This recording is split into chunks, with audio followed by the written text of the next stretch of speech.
Serious, what is your story about having a horrible gut feeling about a person or situation that turned out to be dead on?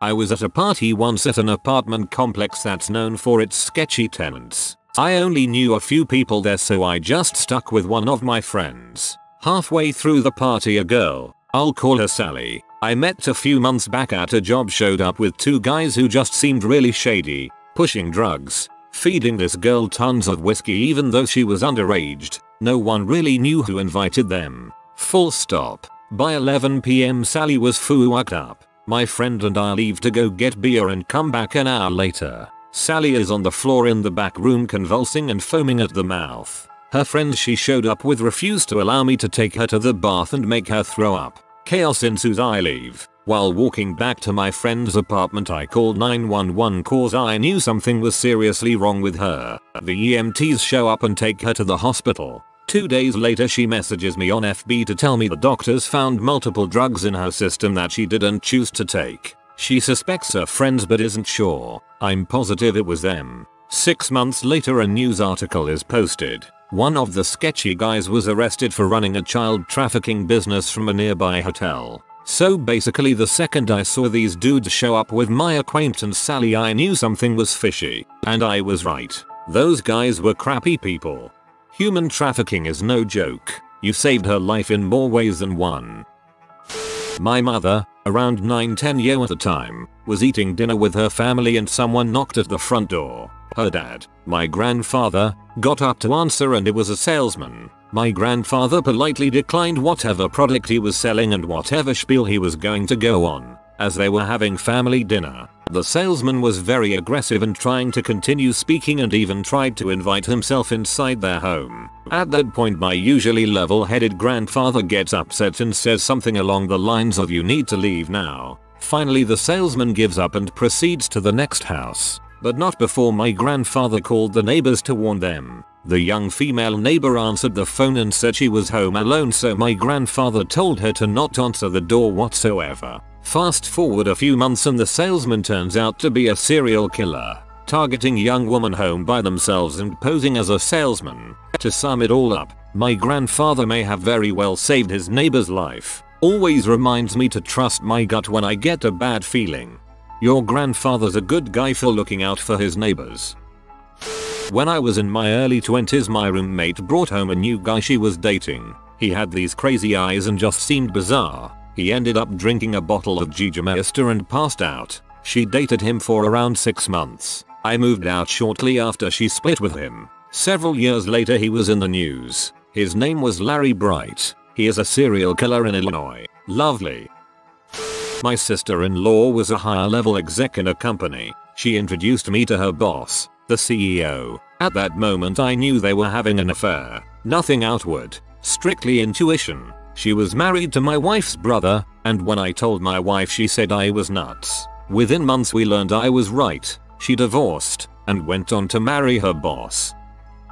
I gave birth in November to a baby girl who had a very rare neurological disorder. She hardly moved at all in utero, but when I told my doctors, they all said that every pregnancy baby is different, etc. I have a healthy son, so I tried to put my worries to bed. We had a completely normal pregnancy, totally normal tests, no indication of trouble. Then she was born. The second she opened her eyes for the first time, I got a horrible, sinking feeling in my gut. There was no there behind her eyes. We were still in the delivery room. There were pictures taken and in every one, I look wary, scared. There were immediate problems. She didn't latch. She had no reflexes, etc., etc., etc. I shoved all my worries down. She was born a few weeks early. Everyone kept saying, bottle feed her and she'll perk up once she gets closer to her due date. Every nurse, every doctor, every lactation consultant. We were released from the hospital with a healthy baby. Nope,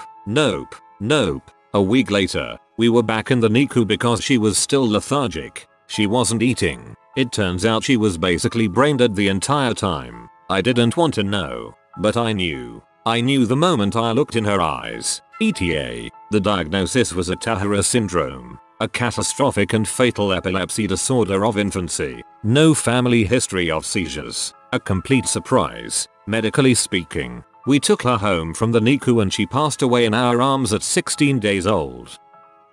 So while I was in welding school there was an older fella around 50ish. Anyways, every morning we'd all meet up in class, go over book stuff and then out to the shop to practice our skill. As the semester went on all of us students would talk and visit, except this one guy. Every morning I would be like, "Hey man, how's it going?" and he'd always ignore any attempts to be social. Eventually I joked to one of my buddies about how he might be a serial killer or something. Fast forward 6 months and I'm getting alerts about this guy being hunted down by the police and to report anything. Come to find out he had a woman he kidnapped living in a tiny plywood box. Eventually the police found him, but not before he killed her oldest son. Terribly sad story.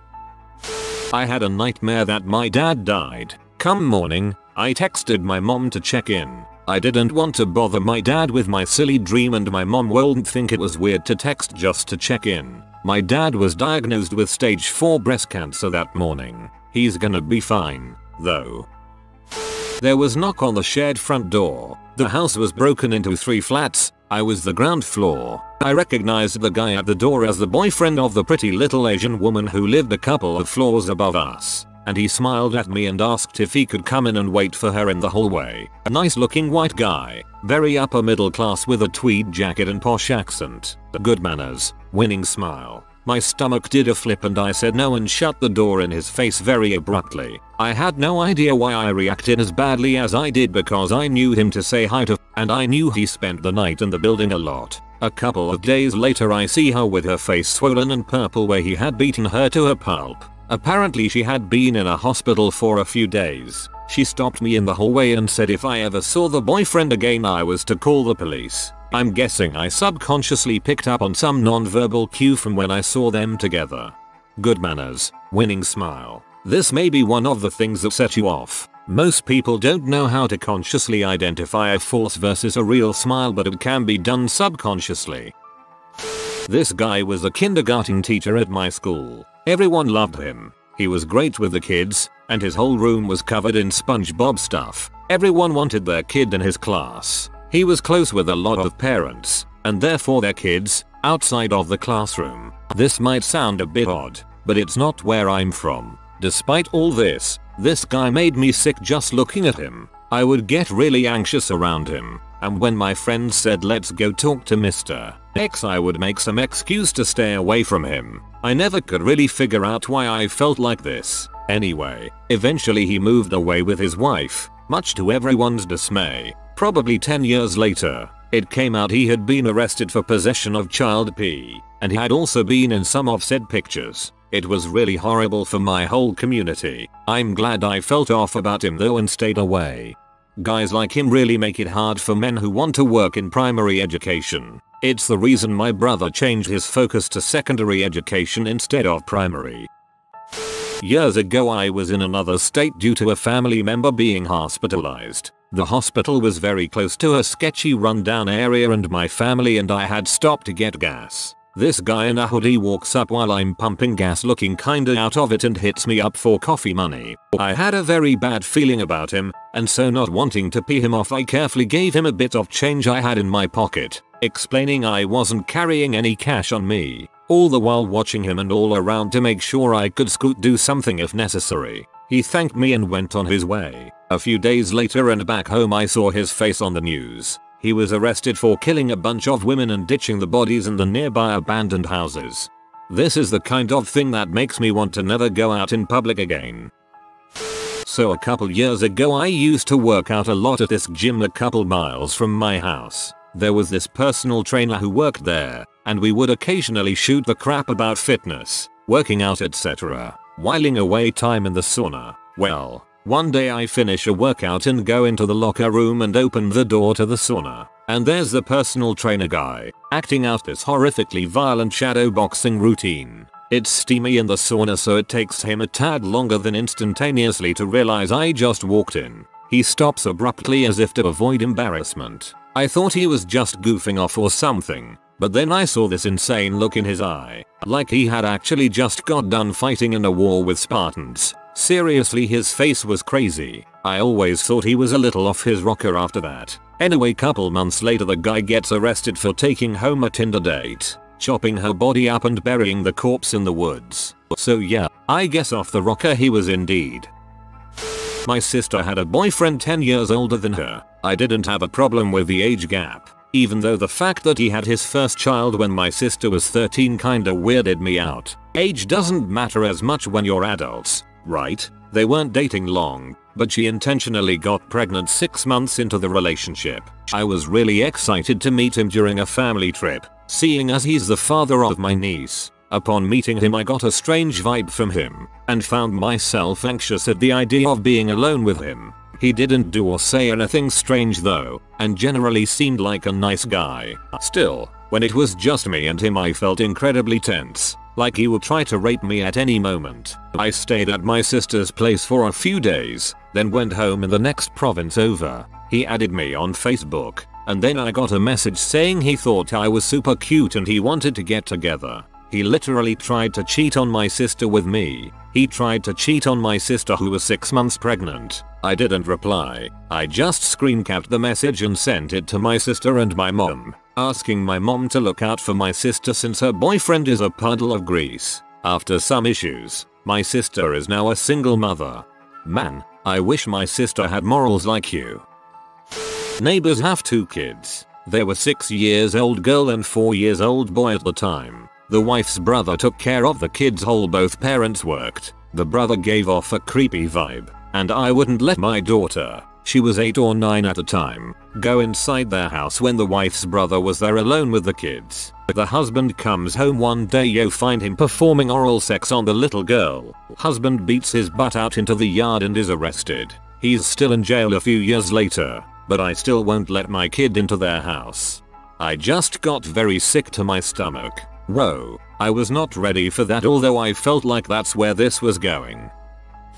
There was actually a girl I grew up with who was loosely a part of my greater social circle who always kinda creeped me out. I'd actually brought this up with some closer, male, friends and they seemed to agree. If you asked me to say why, I really can't even explain it. She was a bit ditzy but very friendly and just overall nice. Never said a bad thing about anyone or found herself in any drama, but it was just like she was almost missing some human component. Anyways, we lost touch after high school, but a few years after that she had a kid and a few years after that she got sent to prison for years for basically doing that Munchausen by proxy thing. She was poisoning her kid and the doctors caught on, I guess. Luckily the kid lived and is with the father, who by all measures is a decent guy. I've told this story before and it's really frustrating because I really can't articulate anything specific about her that gave me the creeps, but there it is. Certain people are easily creeped out or unsettled by people who have certain psychopathic or sociopathic traits. Usually comes down to their lack of empathy. Usually the people can't really explain it other than by saying something just seems off. Guy I used to work with was constantly offering to give me driving lessons out in the countryside. We got along at work well enough and he said he thought it was weird that I was an adult who couldn't drive. I was like 18, so not that weird but weird for the Midwest US. I had a weird gut feeling. I've had them before and they had never steered me wrong. I turned him down repeatedly. He ends up asking my other co-worker to go out with him instead, just for a friendly drive. He raped her. My gut is never wrong. Except about eating extra tacos. Except about eating extra tacos. Nice punchline to your rape story. My ex. She would constantly tell me things that seemed like they could be true with just enough details to make them believable, but were also just a little bit exaggerated, so it made her seem like her role in the story was more important or more unique. It always felt a little off, but she always had the benefit of plausible deniability on her side. Example, one morning I was waking up for work and she told me there was a huge screaming match at the neighbor's house where the 2 parents were fighting and making a scene. Her role in it was that she took their kids elsewhere while it was going on to keep them out of harm's way. The police were called and the man was escorted off to jail. Since I hadn't heard any of this going on, she just told me, yeah, you were out like a rock, which was quite possible. But it was all a fabrication just for her to have a story that made her seem interesting and important. Turns out she was a pathological liar and almost none of those things were true at all. My gut knew, but my brain reasoned the sense out of me. I was sleeping in bed with my then husband and my daughter was in her crib across the room. I dreamt that his sister was force feeding her cake until she was choking. I remember something telling me get up, she's choking. I jumped out of bed scaring my ex and ran and pulled her out of the crib. She was face smashed into the bed choking on her spit up. I hit her back and she coughed it all up and was breathing normal again in a few seconds. I honestly have no idea why I dreamt that his sister was doing that, but somehow I knew that she was choking. It's surreal how our senses work. You probably heard her choking and your mind found a way to interpret those sounds into a dream. It happens to me all the time. So, playing designated driver. I'm at a stoplight. When it turns green, my gut says nope, we are cool right here. So 3 drunks in the back, and 1 up front, all explaining that I should have let them drive, what the green light means, how to operate the long vertical pedal, etc. All very helpful. Just as I shrug and shake it off, a black Camaro with its lights off shoots through the red light, loses control and crashes into a telephone pole. Would have T-boned me 100%. The drunks are all in awe of my psychic power. Then the Camaro, flames shooting out from under the crushed hood, backed up and drove off. Super surreal. Ex's friends were buttholes. I got that vibe off them based on little remarks they would make towards others and all around just had a bad feeling about them. I tried to explain to my ex why I thought that, and he said I was being dramatic and jealous of them. Fast forward a few months later, I get word that they were at a party and one of the other friends fell and hit his head pretty hard on the pavement, to the point where blood was coming out and he blacked out. Butthole friends leave him there all by himself because they didn't want to deal with the EMSs and still wanted to party. I can see why he's an ex. Great way to get a sense of someone's character is to look at their friends. My best friend's family was visiting. Best friend and her dad had asked to see the new fossils I'd added to my collection, so I went upstairs to get them. Her dad was allergic to my guinea pig, who lived in my room. As I turned the corner I noticed my younger brother, who I call Sean online, was wearing his pajamas. It was barely 9 PM. Sean never went to bed that early. I asked him why he'd changed. Sean told me that he felt really sick, and dad had told him to go to bed and see if he felt better in the morning. Sean didn't look that sick, but something just felt off. I asked if mom knew Sean didn't feel good. He said no, he'd just talked to dad. That wasn't okay. And not because mom would have been upset if nobody told her Sean didn't feel good. It felt more serious than that. Mom had to know Sean was sick. I started to flip out and snapped at Sean that he should never trust dad's medical advice. Dad just tells people to sleep earlier and exercise more. Sean needed to tell mom. Now, Sean very clearly thought I was overreacting. Heck, I thought I might be overreacting. But he went downstairs and told mom he didn't feel good. First thing mom did, as per usual, was check him for rashes. He had a red streak running from his thumb up to his armpit. Sean had severe blood poisoning. We found out later from the hospital he was 4 hours away from death. If I hadn't had such a strong feeling that Sean had to tell mom he didn't feel good, he wouldn't be alive today. He'd have died in his sleep that night. For a second there I thought this story was going in a whole other direction. When I was about 3 or 4 years old I was playing in the yard in a bikini, like the cutesy little kid ones with ruffles, and I remember I was sticking my belly out really far because I thought it was cool that I could see my belly in my bathing suit. An adult male family member was over visiting and I remember feeling like someone was looking at me. So I turned around and noticed that he was watching me. I remember feeling scared and I sucked my belly in and started looking for my mom. The man said, "Oh, you have such a cute little tummy," and I just remember feeling absolutely panicked in a way I had never felt before. I never told my mom, but as I was growing up that family member would invite some of the kids over for sleepovers with his adopted son, but my mother would never allow me to go. She always told him that I needed to up for some activity early in the morning or that I was up late the night before and needed to sleep. I also never forgot that panicked feeling and never would allow myself to be alone with him. If he walked into a room I was in, I would make an excuse to leave and then go stick like glue next to my mother. As you can probably assume, that man was indicted on federal charges of possession of child pornography, distribution of child p, sexual assault, rape, statutory rape, etc. My mom and I talked about it later and she said that she never had any concrete reasons to not trust him, but she just felt compelled to listen to her gut in this instance. That was honestly one of the most important lessons she taught me. Sometimes your gut picks up things that your conscious doesn't, but those instincts are there for a reason. My mom also called my cell phone seconds after I wrecked my car miles away from her because she got this strong auditory hallucination of me yelling, "Mom, she's a witch." Your mom sounds like such a great mom.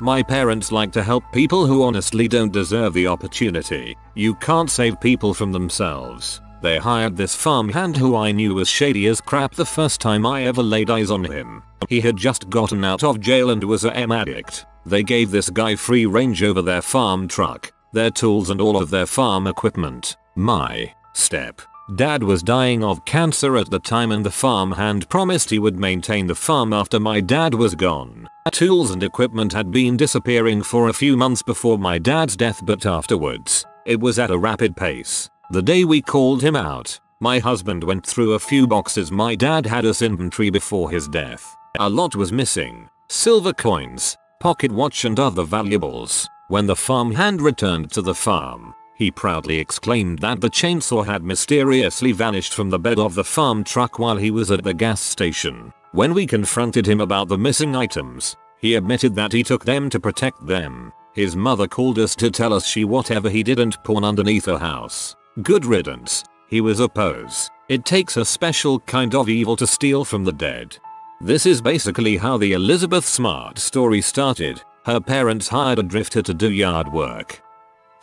Ages ago, I was maybe 9 years old. We were on our way home from the local pool when a massive summer storm started. I'm talking full on garbage bins flying through the air and literally feeling how the wind was moving our car a bit to the left. So we enter this tunnel and I suddenly scream stop at the top of my lungs. My mother slows down and asks me, confused about what's going on. I, now crying, beg her to stop the car and wait the storm out. She tells me that she can't just stop the car in the middle of the street in a tunnel and promises me to drive slow and carefully. Just as we were able to see the end of the tunnel, a small tree falls onto the street, followed by a gigantic 300 kilograms rock. That stone would have hit and squished us. It even left a bump in the road. I have absolutely no idea what gave me the feeling, but I am very glad that it was there.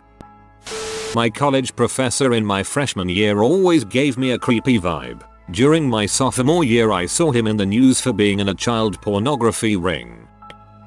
Not exactly a horrible situation, so maybe this doesn't count. But it was finals time and I was studying my butt off for stat, which was that day, and Spanish, which was the next. I usually locked myself into the office and studied there. Well, I felt really antsy and had a strong gut feeling to go to campus. I lived 20 minutes away, which I normally wouldn't do because I had 3 hours till my stat test. Still, I decided to go and ended up studying in the cafeteria. Took a break from studying statistics and was working on Spanish. Suddenly this dude I had never talked to, but was in my Spanish class, walked up to my table and asks if I'm ready for the test. We start talking about Spanish and I learned that apparently the teacher decided to change the test day and I hadn't read the email she sent out about it. So the test was in like 30 minutes. It's weird when I think about how so many things had to happen for me to make it to my Spanish test, all starting with that gut feeling.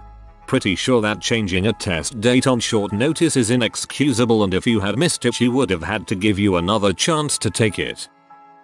When I was 14 or 15 I was living with my mom most of the time, seeing my dad every other weekend and some evenings. I was going to my dad's for a long weekend, Thursday morn, and I had this intense feeling that I should take my cat with me. I thought about asking my dad if I could but figured he would say no, so I didn't. I told my mom as I left, don't doubt her outside. If she wants out she will use my bedroom window. 4 days later I come home and ask where my cat is. My mom looks baffled and says, "Oh, I don't know. I haven't seen her since I let her outside after you left. She was hit by a car that night." One night I was out walking my dog on the same route we walked every night. I lived in a neighborhoody part that is pretty much all residential, narrow streets, 25 miles per hour speed limit. Stop signs on practically every intersection of a major city. It was dusk and weirdly foggy, which muffled the normal city noise and made everything feel a little eerie. We reached an intersection that was a four-way stop. I looked both ways and there was nothing coming, so I went to step into the crosswalk. Immediately I got a chill down my spine and pulled my dog back onto the sidewalk with me. I quickly looked again, and for the block or two I could see in the fog and darkness there was still nothing visible and no noise of oncoming traffic. I hesitated one more second, feeling really silly and paranoid, when a car zoomed out of the fog, going incredibly fast, no headlights, and completely blew through the stop sign. It was quickly out of sight again in the fog, but seconds later I heard a loud crash. The car had T-boned an SUV 3 blocks away when it ran another stop sign. The car was completely destroyed. I called 911 and police and ambulances were quickly on scene. Luckily it was a huge SUV, so the people in that car were mostly okay. The driver of the car was taken in an ambulance. I later heard that the driver did live, but that he was drunk and they estimated going over 60 miles per hour in a 25 mile per hour zone. If he had hit my dog and I, which he almost certainly would have if I had kept crossing, we'd likely both be dead. I pay much more attention to my gut feelings, or as I call it, my lizard brain, now. I call it lizard brain, too, and it saves my bacon. My form tutor went part-time in year 9, so another teacher took over on the days she wasn't in. I found the guy creepy and never liked him, but everyone else did because he was relaxed and nice to them. Also, he once poked me in the neck for no reason. 2 years pass and in the autumn of year 11 the teacher is gone, as is a girl in my form. Turns out he was a pedophile and now he's in prison somewhere. I didn't want my feeling to be right. Back in college, my 2 roommates and I all had motorcycles and would occasionally go for a ride together. One day, they invite me on a group ride with a few of their other buddies. I immediately declined, mostly because I don't like riding in larger groups, and also because I'm careful about riding around other riders with whom I'm not yet familiar of their riding style, etc. My roommates both kept asking me to go. It's just a couple of hours and dinner, come out with us. But I just had a feeling some crap was gonna go down. Sure enough, a couple of the other guys kept screwing around doing wheelies, burnouts, etc. The cops were called on them and caught up to them on the freeway where some of them ran. One of the guys who fled had an almost identical bike to mine. APBs including a helicopter overhead searching for these clowns. I was glad I didn't feel like getting to know those guys. If you are new to the channel, you can subscribe. I publish new videos every day. Until then, check another video.